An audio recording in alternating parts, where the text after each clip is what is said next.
When I came to, I found a scene of utter devastation. Alive and sound in body, thank heaven, but how long had I been unconscious? My watch. The hands had been frozen at the moment of impact.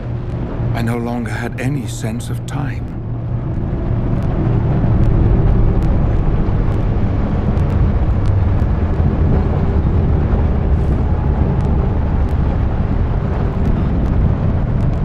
I knew the city's population would be trying to escape to the countryside, but my brother Ben and my fiancée Emily were here in London, trapped at the heart of the conflict, and I had to find my loved ones. The train looked as if it was a child's toy that had been thrown to the ground. The carriages were twisted and crushed on each other, passengers screaming behind the melted windows, but there was no one to release them. During the Blitz, a bomb had fallen directly on the Waterloo line. This looked like a dozen had fallen.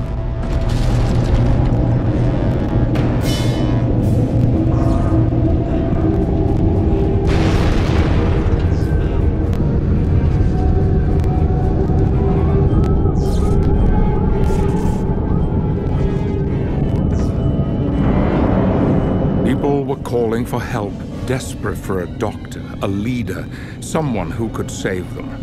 Guiltily, I passed by. How could I stop for one without stopping for all?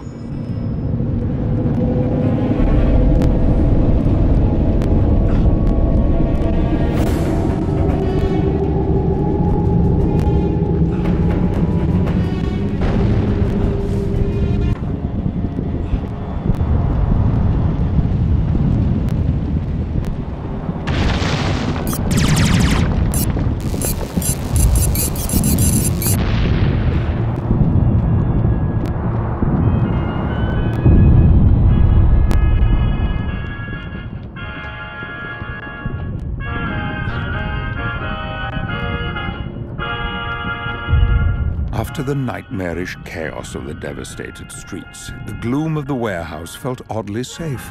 It crossed my mind that I could remain here until the danger had passed.